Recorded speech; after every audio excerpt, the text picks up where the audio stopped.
I've got with me Rae Calnan from Radiant Energy. And as you can see at the bottom of the screen, you can visit her site and see all about her there. And next week we have two talks to wrap up with. So we've got Andy Hurst on Tuesday, and then on Wednesday we've got Rob Moore at 3 o'clock. And you'll have to watch that one live streamed on Facebook because he's in charge of the mic. So I am going to be on this thing called StreamYard. Haven't done that, so it's a new experience for me. So welcome, Rae. Thank you for having me. It's lovely to be here. You're very, very welcome. And I met Rae as part of the Ladies Who Latte group run by the beautiful Victoria Sheridan, who has been helping me do my book pitch. And I'm pleased to tell you all that it has gone in. Now I need all of your energy, all of your positive energy, set channeling through to hopefully them say yes. So it's gone into Random House, into their non-fiction. And so, yeah, I am dreaming the cover. And I am visualizing the email coming in saying, yes, we want to talk to you. I'm doing all of the positive stuff to try and get to the place that I know I need to be, which is with that book. So I'm just proud of myself that I got there. It's a bit like when I did an application for the PhD. I was really proud of myself for just doing that. Really, I'm a winner already because I've done the pitch. And Victoria was incredibly helpful. And I've made some really lovely friends, I'd say, through her networking group, and incredibly supportive group as well. I don't do very much don't do very much networking at all. But I do it with Victoria because she does hold a really lovely, positive space for everyone. So that's how I got to know Rae. And Rae lives very near to where I was born, brought up, grew up, etc. So we have a bit of a bond from that perspective. So Rae, tell us a bit about your background, a bit your backstory, and then we'll go on to the subject of future life progression. Yeah, certainly. As all stories start, when I was born, I was actually born into quite a spiritual family. In that my mum did palmistry and psychometry, my aunt read tarot cards, and it was always sort of like around. My dad wasn't really wasn't really too much into it, but he was really supportive and would drive my mum to spiritist churches to go there. And obviously, as kids, we used to go along as well, and it was absolutely brilliant to be in that atmosphere, that energy. So it's always sort of like spiritual things around us that you probably as a child you just take for everyday thing. You don't really think too much of what's going on. But I was also quite an analytical child as well. So I was always asking questions, why, what, how, where, you can't do that. But why can't I do it? Because I said, no. And no. But it's like, but why? What's the reason?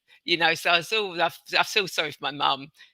She says she does now. Don't worry about it. But so I was always asking questions, always wanting to find things, which was really interesting because obviously I had all this spiritual stuff, but I was also asking questions about it. And the analytical side was, I persuaded my mum and dad to buy me a microscope set. I don't know why I wanted to go into that science. I was looking at biology and stuff. Don't know where that came from. But I remember once cutting my finger, and in those days, in microscopes, you actually had scalpels. Children were allowed to play with sharp objects. And I remember cutting my finger, and I've still got the scar on my finger now. But instead of thinking, oh my God, I cut my finger, my first thought was, oh my God, I can look at my blood under the microscope. So that kind of like tells you that kind of thing. So that was always about, I dabbled as I got older in runes and tarot cards.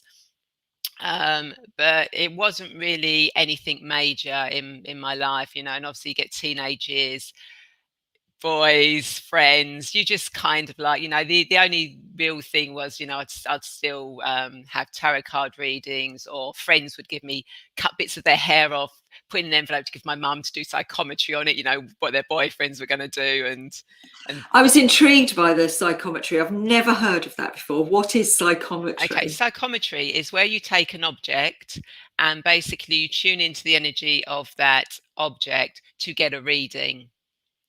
So you read about that person. So if you had your great grandma, you were left your great grandmother's ring.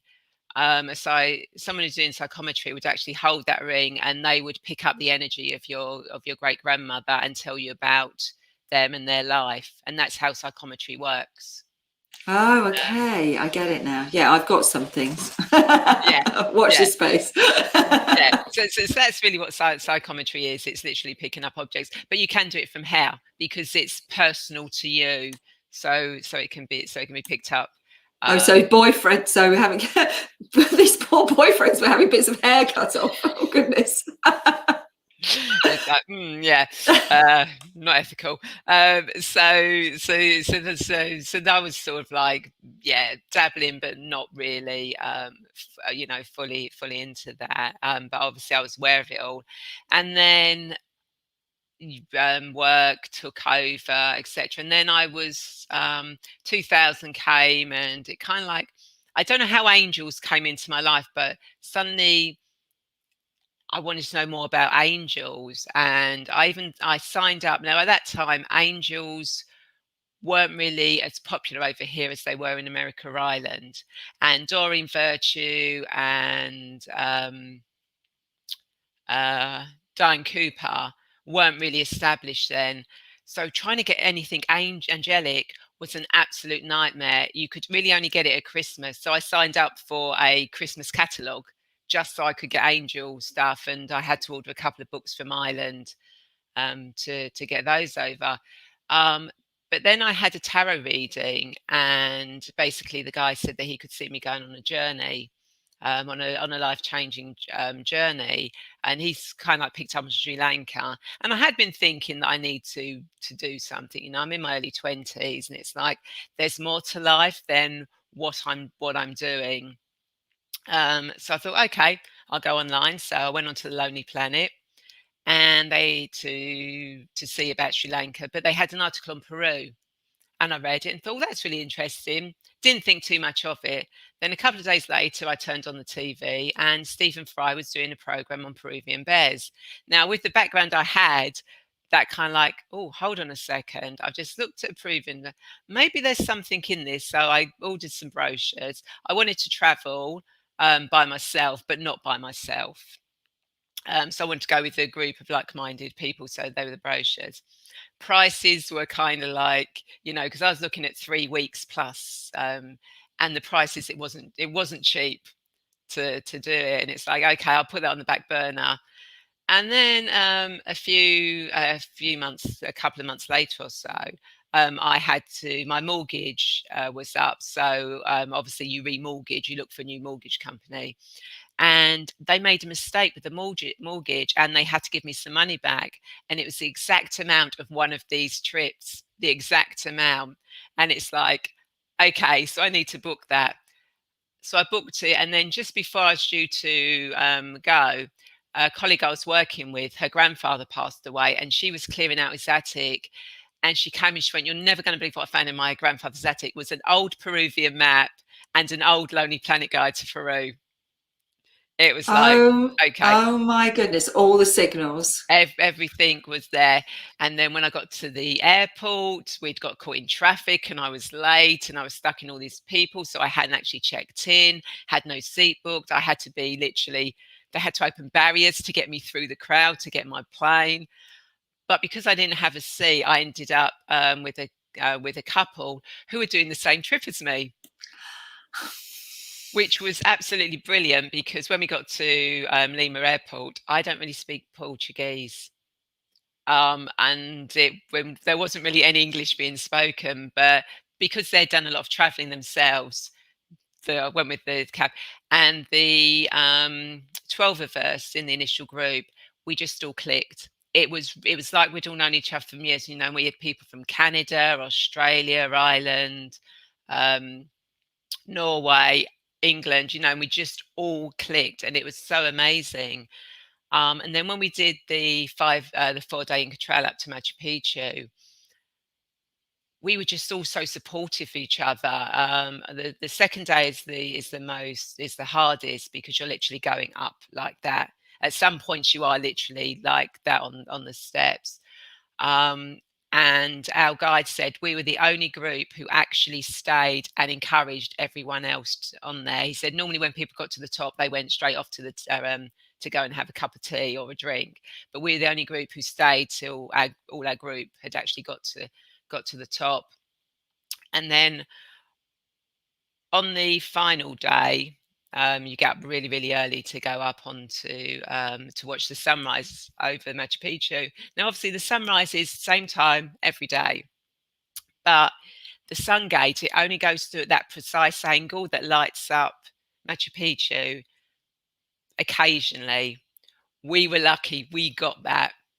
Oh, wow. And it was so amazing that there must have been about 100 people up there, including some children, and you would have heard a pin drop.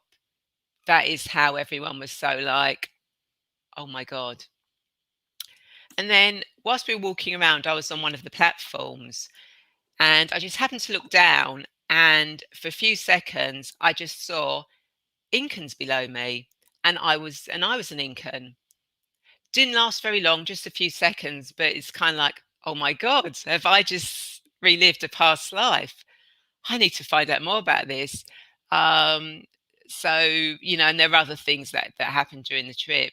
Anyway, I came back to England, and it was October, and I was sitting in the office, and you know when it gets dark early in October, and it was dark and it was raining, it was stormy, and I was sitting in front of my computer, and I thought, do you know something?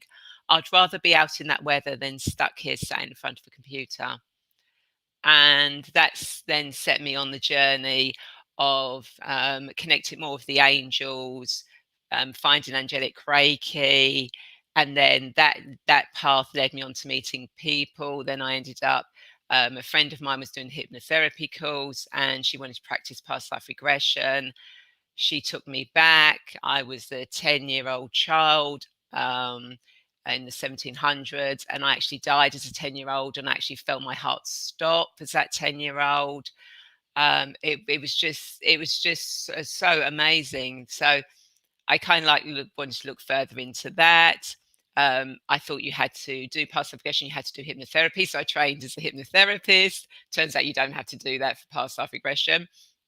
So I was doing past life, but you know, it's kind of like there's something missing amongst all this. There is something missing, and then I came across future life progression, and it's like, that's the missing link. If we can go backwards in time to heal our past so that we can be fully present, then if we can go forward in time and see what our future is, we get to experience it and bring that energy back to the present, and we're not worrying about it, then we can, you know, we can be fully aligned and actually be who we're supposed to be now. So I trained in future life progression. So that's kind of like how I've kind of like got into all these different modalities. And you know, and along that way, you know, I do guided meditation. I read angel oracle cards, which obviously comes from when I used to read tarot cards. So it's just all amalgamated, and now I'm able to use all of those different things to actually help people on their journey to find their life purpose. You know, healing their past, creating their future, and transforming their present, so they're actually in control of their destiny in the here and now. It's an amazing journey. And it just shows that awareness of, if you just, the universe will keep serving stuff up to you until you take notice. And it'll keep showing you different signs. You just got to be present enough to notice what you notice. And sometimes some of it you don't need, and it's not for you, and you can let it go past you. But if it was for you, they'll serve it back up to you again, won't they? Yeah, exactly.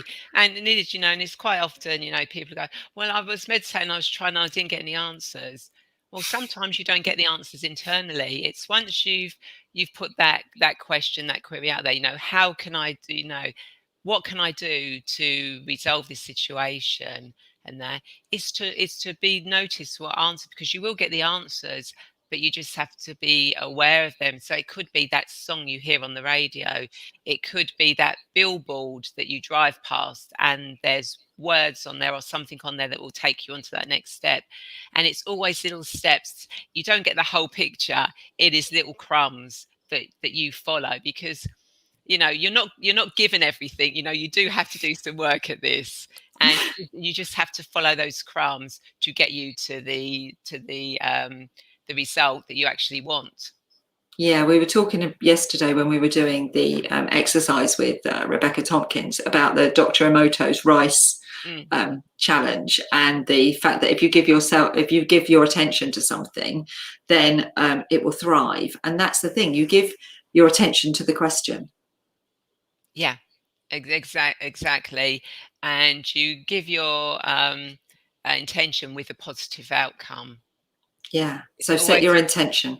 the intention for a positive outcome to this question. Mm. Again, it's like, as you would have been talking about yesterday, if you start thinking in negative things, you're creating that negativity to come towards you, or that negative answer. So you think, the outcome for the positive highest good of me and all involved. Yeah, it's for you and everyone. I think that's the key there, isn't it? It's not, you're not just being selfish and thinking about yourself. You're thinking about the best intention for you and everyone else. I'm so jealous about your Peru Machu Picchu trip. That's on my bucket list. I've got Jordan, and then I've got Peru, and doing the steps, and that's on my bucket list. I really, really want to do that. And you just described just such an awesome experience. I felt so at home in Peru. Now, obviously I know why I felt at home in Peru. And since then I actually did a shamanic journey. I was on a shamanic retreat, and I actually traveled. I thought I was actually going back to Egypt, because in the meditations for a long while I was going down this passageway that was always blocked at the end, and I thought it was the Egyptian temples. I mean, I've been to Egypt twice. But when actually on a shamanic journey, it was actually back to Incan times, and I was actually an Incan priest, and basically I had got something wrong, and I was literally strung up by my big toe. Oh. And literally, it was basically soul retrieval, and part of my soul in the past was in my big toe, and that's because I've been strung up by my big toe, because I'd got something wrong. Those Incans are not nice. No. They weren't the most friendliest of people. Clearly, I don't want to go back then. I'd just like to go. It's just on my bucket list for now. It is a beautiful country. What it's like, obviously, when I went, it was still very much developing. So Ollantaytambo at the bottom of Machu Picchu, the town with the hot springs, when I went, there weren't really any proper pavements or roads. It was still kind of like dirt tracks, and the springs were sort of like really locals, so there wasn't the hygiene and health and safety. And I think that's probably changed a little bit now, because obviously from what I've been told, they've now got proper roads, which is good, and pathways. But I think the springs have also become a little bit more. Oh, it's quite charming though, isn't it, to go somewhere when before I know my husband and I went out to Dubai. It's got to be 28 years ago now, and it did not look anything like Dubai of today, and that was just sand roads, and there were a few buildings, but there wasn't very much. And as you flew in, it just looked like a little oasis in the middle of a desert. And now that isn't like that anymore, but I treasure that memory. I know that the people who live there, some of the changing and the advancement is good, and some of it is not so good. There's swings and roundabouts with everything. Exactly. But health and safety and hygiene, probably from that perspective, it's good. But for the commercialisation, it's a bit sad. Yeah, Yeah. But So that's life, we progress, don't we? We're in a commercialized society. No, I'm definitely very keen to get out to Peru and experience that. So you were talking about seeing the light as the sun rises. yeah. How many times do you think people do see that? Is it a bit like the Northern Lights? You just never know. You just never know. I mean, our guide that we had on the journey, this was his 10th. We were his 10th, and he'd only seen it about 4 times in these 10 trips. So yeah, just under 50-50 then. Yeah, I mean, to be quite truthful, the third day is the most scenic, because the third day is when you're actually going above the Amazon. So you get all the beautiful scenery and everything. When we went, we didn't. We had sleet, snow. It was just mist. And literally you are right against the face, because you've got these narrow pathways and you can't see where the edge is. But every now and again you went into a cloud forest, and it was just so amazing how it literally changed, because literally you'd have to be stripping off, because there were trees and birds, and it was warm, and it felt like there was sunshine and everything. And then a few minutes later you'd walk out and you'd have to put everything back on again. It was just so I look at it that it was the universe saying, okay, you didn't get the most scenic routes view on there, so we'll make sure the sun comes through at the perfect angle for you. That's yeah. So you say day 2 is really hard because it's like steep like that, but then day 3 you're going downhill. So you get the Amazon at that point. Yeah. So anyone watching who wants to do it, day 2 is going to be hard, but you get your reward on day 3, and then day 4 you're at the top. Is that day 4? You get up very, very early in the morning to do another little steep climb, but it's not as long, to actually watch the sunrise over. Did you have to do pre-training for that then? Because it sounds very strenuous. Did you have to do some like pre-training? You didn't have to. I mean, I did. Before I went, I did a lot of walking everywhere. But then the trip I was on was kind of like a bit of a trek anyway. So there were other things we were walking with as well. So yeah, not easy to breathe. Edith said, yeah, and because I was there for 3 weeks, I'd actually been able to acclimatise. So we started in Lima, and then we worked our way up. So we did it slowly. But I do remember us coming down a coach, coming downwards, and a few people did start having breathing issues because of the descent coming back down. So breathing is interesting. Yes, Fran's saying her screen's frozen, but actually it's absolutely fine at this end. So I'll just say to her, you may need to log out and come back in. I've checked the restream, and the restream's fine. So it is just on Fran's screen. Sorry, Fran. It does happen. It does use a lot of energy, this, and we are obviously channeling and talking about some quite high energy stuff here. So I think you just have to kind of work your way up to it, but I do think some altitude preparation probably is a good idea, isn't it? I mean, you definitely need to be fit, but then you can chew the cacao leaves. Do they taste like chocolate? No.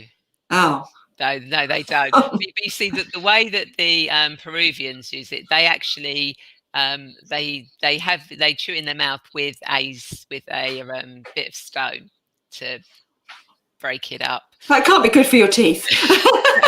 Oh, it's not good for you. You can get tea, and they do serve the tea. So the cacao tea. Yeah. cacao. Yeah, I've had that, and that's quite bitter, isn't it? But it's really nice. If you put honey in it, it's really nice. Yeah, yeah. And if you want Yeah. an alcoholic drink, uh, Pisco Sour. Is it Mm, Pisco Sour? I think mm. it's Pisco, their local drink, and egg white. Need to know about that, people, because I think when you get back down, you might need an alcoholic drink.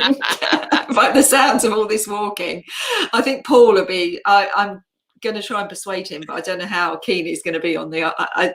We're definitely going to do Jordan, but so where would you like to go next? What's your next? Do you have a place in Bhutan. mind? Bhutan. Bhutan. Yeah, Mm. that's somewhere I really, really want to go. But again, when I'm meant to go, the money will turn up because Yeah.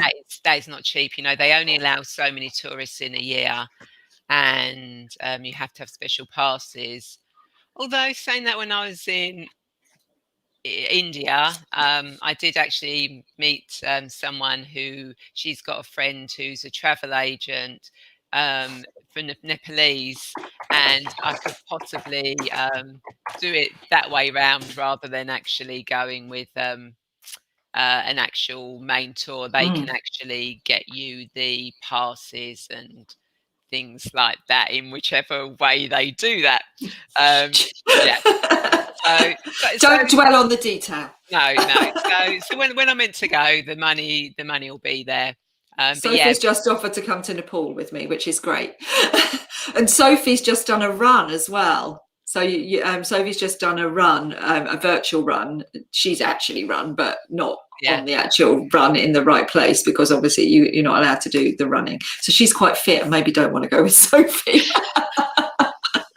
No offense, Sophie, but may not be quite as fit as you are. But definitely, if Paul bails, then Well, you can get the train up there. You don't have to do the 4-day trail. You can actually get the train, but you do still have to get the train really early in the morning to actually do that final climb. Paul, if you heard about the train, I know you're watching, then you can't get the train. You're not getting on the train. Oh, Sophie's going to carry the bags. Good girl. Excellent. They're sorted then. So let's now just flip that and let's talk about. So this kind of gave you the insight into a few more things that were available, and you looked at past life progression. Now you started looking at future life progression. Can you talk to us a bit more about what that means? Because I was saying, I do a future life meditation, but it's only within our present life. I know you do this into future lives. Mm. Yeah, yeah. Future life progression can take you anywhere. It can take you 5 years into the future, 10 years into the future, 50 years into the future, or into future lifetimes. Mm. So you can actually get to um, see what your next lifetime is. I mean, my next lifetime actually is not a lifetime, because this is my last ever incarnation on Earth. And when I went into my future lifetime, I was part of the universe, which Oh, was wow. which was absolutely amazing, and confirmation of something I already knew. But you can actually get insights into your future life. There was one woman that I've done future life with. Uh, she went into a future lifetime, or her next lifetime, and she actually saw herself teaching, not teaching as we do now, in the future. So people don't need to worry. Earth is still here. In 100, 200,000 years, Earth is still here, but teaching is different. And she saw herself doing this teaching. Now, what's interesting is she didn't have children of her own, or she doesn't have children of her own, and she's not remotely interested, wasn't interested in teaching at all. But what she experienced in that future, because when you go into a future lifetime, or even into the future in this lifetime, you actually get to not only communicate with your future self, but you get to step into your future self. You get to feel their emotions, how they think, how they feel, how they dress. And it was quite powerful for her that when she came back, she decided that she was actually going to go and do train to be a teacher. Yeah, goodness. I've done future life, so I wouldn't call it that. It's just a part of NLP practice. You can do these. There are a couple of processes that take people, there's a couple of meditations that take people either into the future or into, let them kind of go into someone else and feel what that person is feeling. And it's incredibly powerful. You don't have to have a spiritual belief or any religiously based beliefs to use these processes for your own benefit, for your own, and to enhance the life you're living. It doesn't really matter what you believe. It's just about accessing different energies. And I know I do a self-love meditation where people can see themselves through the eyes of someone who truly loves them. And that's incredibly life-changing meditation. And I said to you today, would you be prepared to do a meditation with us, a future life progression meditation with us? And you very generously said yes. So I think that would be an amazing thing if you don't mind doing that. What I'm going to do is I'm just going to say, if anyone's got any questions, it would be good to ask them now. So put them in the ask a question area, and then in about a couple of minutes we're going to do a future life, and whatever that means to you, whether that's 5 years, 10 years into a future life, whatever that means to you, you do it your way. But Rae is going to very kindly do that guided meditation. How long do you think that will take, Rae? The full session with me is about 2 hours, but Yeah, we're not doing that.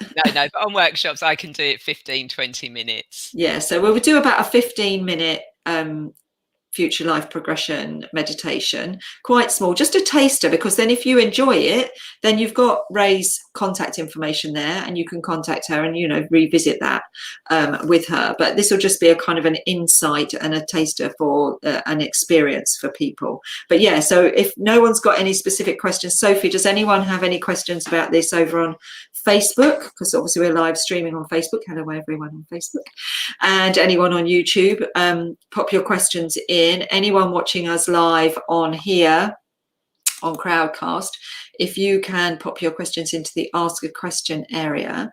If you haven't got any questions, I'm going to hand the screen over to Rae for 15 minutes and she's going to run the meditation, and then we'll come back and we'll just have a final wrap up and a chat about that and the experience of it. I'm going to take part as well, and we'll see how we go. Okay, so I'm going to hand the screen over to you, Rae. It's all yours for the next 15 minutes or so. Okay, so I'm hoping that you're all somewhere where you're not going to be disturbed. So what I need you to do is just make sure you're in a nice, comfortable position and just close your eyes. And as you close your eyes, just give yourself permission to relax. Take a deep breath in, and on the out breath, just release everything that doesn't need to be in this space at this time.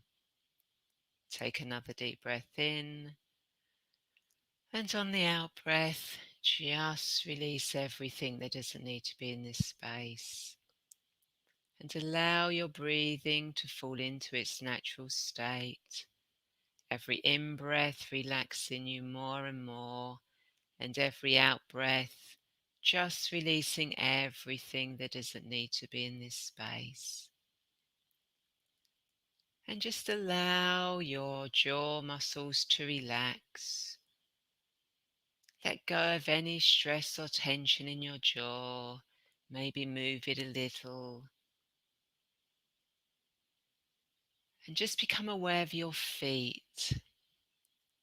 And imagine a soft golden glow begin to enter your feet. Allow it to fill your feet with warmth and relaxation. And let your feet become more and more relaxed. And now feel that soft golden light move upwards, up to your ankles. Feel your ankles become warm and relaxed. And let the muscles in your ankles relax, letting go of any tension as you do. And now feel that soft golden glow begin to move up into your lower legs, into your calves and your shins. Feel those areas becoming heavy and relaxed. And let the muscles on the top of your shins relax. Just allow them to let go. And now feel that soft golden light move into your knees. Allow the warmth to fill your knees. And let your kneecaps relax. And the back of your knees relax. Feel the muscles around your knees relax. This warmth now begins to move up into your thighs. The big muscles in your thighs can relax now. Let that warmth flow down from the tops of your thighs and into the back of your thighs. And feel the back of your thighs sink deeper down on where you are sitting. And now let that warm golden light move into your hip and pelvic area. Allow your hips to relax. And feel your buttocks as they sink deeper down into where you are sitting. Let those muscles relax. And now that warm golden light can fill your abdomen. Imagine, intend and allow a ball of golden light to fill your abdominal area. And I wonder if you can even feel some warmth from the ball of light. Now take a deep breath into the ball of light and feel it expand and allow the warmth of that ball of light to nurture you. Now let the light move up your spine. Feel as it bathes each and every one of your vertebrae. Become aware of the soft and pleasant vibrations of that warm golden light flow up the spine. And as it flows up your spine, it also starts to flow automatically and easily into your chest. So with each breath you take, your lungs fill with the warm golden light. And as that happens, allow the golden light to start to flow from your chest into your shoulder blades and into your shoulders too. Then slowly and surely down your arms, through the muscles of your upper arms. Feel those muscles expand with the light.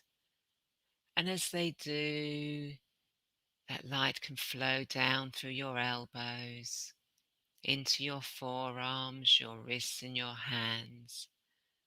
And now let your mind move to your hands and fingers. Feel the warm golden light fill each finger. Feel it fill the palm of each hand.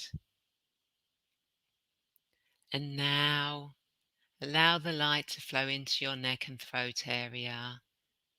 Feel your neck and throat begin to relax. You can swallow gently and feel your throat open. Maybe separate your lips slightly and then close them. And let your tongue be comfortable. And find a relaxed position for it in your mouth. And feel the warm golden light as it fills your entire head and face. Your ears can relax, as can your eyes and eyelids. And allow the space between your eyebrows to relax, to assist in your forehead relaxing too. Let the muscles of your forehead be smooth and comfortable and relaxed. And let the top of your head relax too. Just let go and let your entire physical body, from the tips of your toes all the way to the top of your head, Be completely relaxed.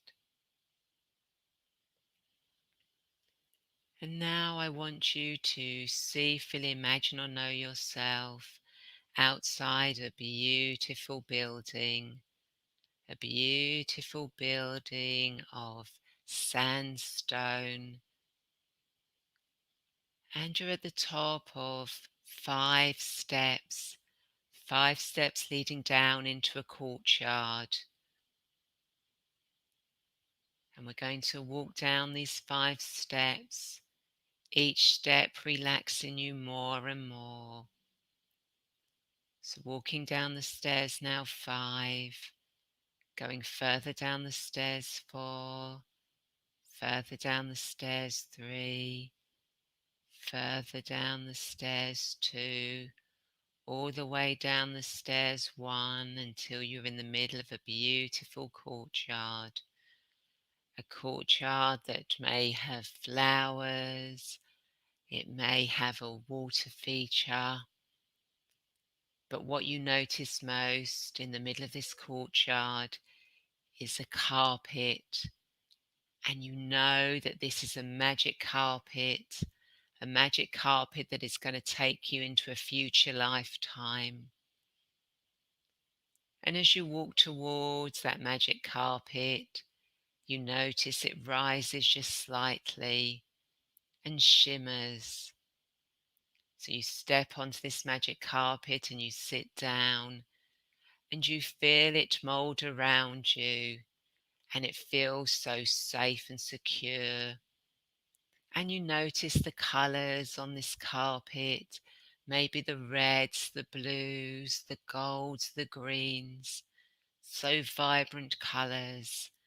And it feels so safe and secure to be on this beautiful magic carpet, that it's going to take you into a future lifetime. And slowly the carpet starts to rise, and you feel safe and secure. And you feel the uplift as the carpet starts to rise. And you can feel the air on your face as you rise further up, feeling safe and secure. Rising further and further up into the air, till you're above the sandstone building, above the courtyard. And as you look down, you may notice trees, or the ground, or grass, maybe other buildings, and you can feel the warmth of the sun on your skin. And as the carpet starts to move forward, you feel a slight breeze on your skin, and it feels so beautiful as the carpet moves forward, going forward, flying forward in time. And the breeze starts to pick up as the carpet moves faster and faster, moving forward faster, faster. As you look down, the ground below you just seems to flash by, and you just see flashes of colour. And you know that you're going forward in time, forward maybe 5 years, 10 years, 20 years, 30 years, 50 years, 100 years, 1,000 years, 2,000 years, 100,000 years, going forward, forward, forward, forward, all the way to a future lifetime that's important for you to explore now. And suddenly the carpet starts to sink down, and you know that you've arrived in a future lifetime for you to get an idea about something you need to know now. And the carpet gently sinks down.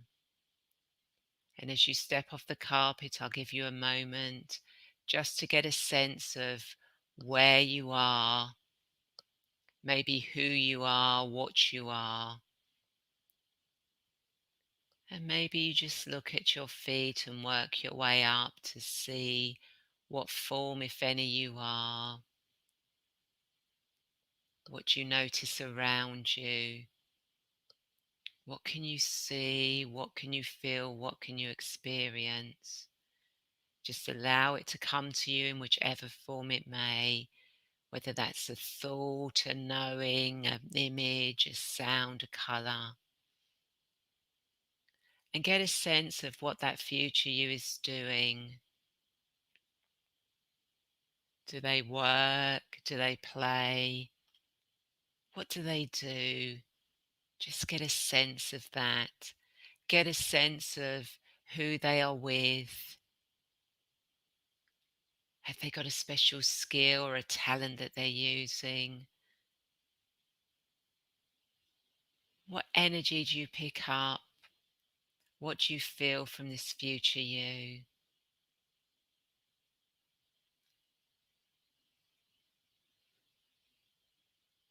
Just allow it to come to you in whichever way it chooses.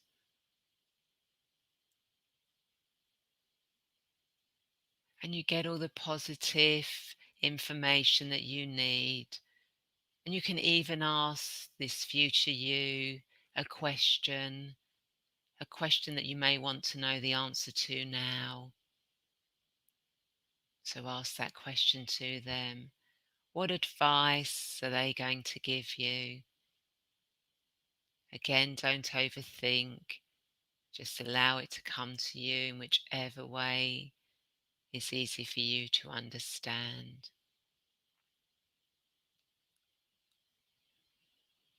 And now I want you to step into that future you, whoever or whatever it may be, and really get a sense of who they are, what they do, what they've achieved. And as you do, where do you feel that in your body? And just concentrate on that part of your body where you feel that energy. And if need be, give it a colour. What colour is it? And now just think that there's a switch that you can just turn the switch and dial that feeling, that colour up. Just allow it to fill you completely, into you physically, mentally, emotionally. Get a sense of that positive energy of that future you and the answers to your questions. And you know that you're going to bring that back with you. And now, as this is only a brief time, step out of that future you and thank them for giving you the insights. And now you step back onto your carpet and you settle down and it molds itself around you again. And the carpet starts to rise up and you start to feel the carpet move back, coming backwards in time, speeding backwards, backwards, backwards, backwards, backwards, all the way back from your future lifetime, however far in the future that may have been. And then the carpet starts to slow down and you realize that it's now hovering above the courtyard. And you feel the carpet just sink down onto the courtyard. And you take a step off the carpet and you walk back to those steps. And in a moment, I'm going to count you up those 5 steps from 1 to 5. Each ascending number will bring you back to the current, to the here and now, bringing back those feelings, those answers. So we start walking up the stairs now. 1, coming further up the stairs. 2, further up the stairs. 3, further up the stairs. 4, wiggle fingers and toes. Further up the stairs. 5, fully back, fully present. Open your eyes, move, wiggle fingers and toes. Make sure you are fully back. If you have water, drink some water. And welcome back. Thank you. Thank you, Rae. That was wonderful. And we also got a really lovely view of all the aloe vera behind you, which was like, it was like being in a garden as well. Yes, they just expand and grow from one plant This is about the fourth year every year. Well, I used to have to do it once a year. Now I have to do it 2 or 3 times a year. I just have to keep repotting and then putting a message out. Does anyone want a baby aloe vera plant? If anyone needs aloe vera, I think there's a few Most available. likely, yeah. A There's few still, and that's available. only a few. I've got them in every room. Good, very good for your health and your energy, though, to have those in the background. That was amazing. That was incredible. And it's very, very similar to NLP practice, I find, about the amplification, using Yes. amplification and noticing what you notice and connecting with all the resources that we know we have inside of us, but just don't use. Yeah. Yeah. So, And there's a question. Your higher self is actually your future self giving you information in the current. so we've got a question, and I'm not surprised about this question. It says, do you have a recording for sleep? Because I had to okay, you are meant to be paying attention here. Yeah, I do actually. If you sign up to my weekly newsletter, you do actually get free relaxation meditation. So yes, I do that. But also on my YouTube channel, I post guided meditations on there as well. Although I haven't put a sleep one on there. But yeah, yeah.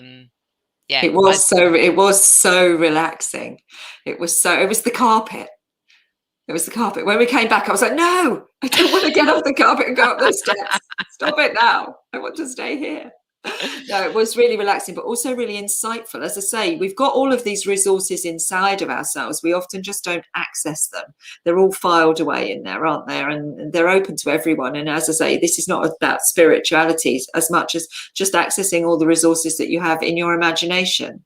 We are blessed as humans to have this powerful thing called an imagination, Yeah. and we can imagine a new future for ourselves if that's what we want. And we can also tap into all of that resources inside of ourselves. And if you have faith, you're very blessed, and you can then tap into something that's slightly deeper. But you don't have. It's not necessary. It's not No. necessary to have that. Exactly, and scientists, there's science behind Yeah. future life and past life regression. Brian L. Weiss, all the documentation he's got of taking people back into the past.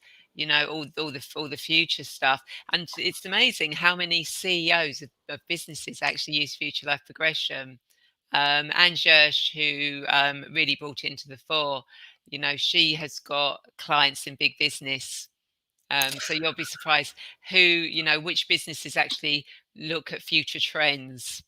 Yeah, absolutely. I know that a lot of very successful business people use a lot of holistic practice in their business practice and use it, and they really harness the power of it, and that's what you need to do, especially creative. So as we just kind of come to a close here, we always ask our guests, what piece of advice, what one thing would you say to creatives that will really support them as they in their future, but especially at a time like this, as we've been in a period of pandemic and we're slowly starting to emerge? Is there one thing that you would say people should think about or consider, or one particular practice that they should do? Well, meditation, it's always the main one thing. And it doesn't have to be you sitting there like this for several hours. A meditation can be cleaning your teeth. 5 minutes just cleaning your teeth. Just concentrate on the cleaning of your teeth. Guided meditations are absolutely brilliant because they give the left side of your brain, that chattery side of your brain, something to do, which allows the right side of your brain, your knowing, to your creative side, to actually come into the fore, because your left brain's being given something to do because it doesn't like not doing anything. So your right side can actually get more creative. So if you really feel that you can't do the meditation, then a guided meditation. But quite often, what I'll do if I'm in situation, I'll just literally go into a bathroom, and it's kind of like, and that's all I do. I just literally breathe into my heart, and I feel a piece of relaxation around you. So I would say, just take that breath, that few minutes, just to connect within yourself, but also to be unique and embrace who you are, and don't follow the crowd, because I've noticed that there's a lot of stuff going around where everyone feels they have to be following what everyone else is doing, and anyone who's showing any um, of their own authenticity, their own knowing, is kind of like being, well, you're not part of the crowd. Don't worry about it. Embrace, accept and embrace who you are, because you are the most perfect, unique person when you were born.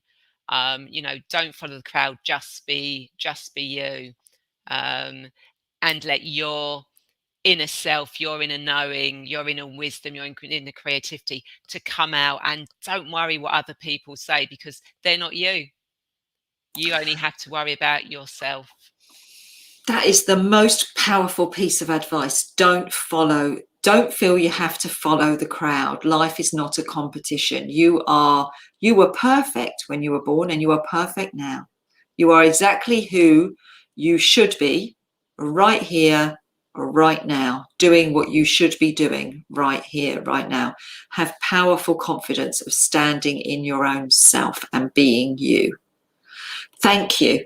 You're That was welcome. an amazing piece of advice, and I hope everyone heard it. And if they didn't, you can watch this back on record because that's what people need to hear. You are perfect as you are. You are being the perfect you right here, right now. Carry on doing it. Exactly. I think back to, and again, you look back at your childhood, and you see where patterns were.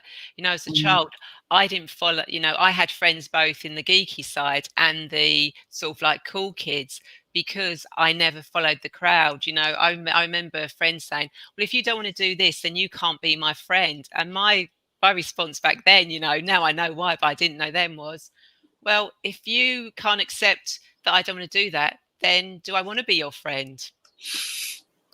The most painful thing we can do in life is not live our authentic selves. It is so painful and uncomfortable being someone, trying to pretend to be someone that you're not.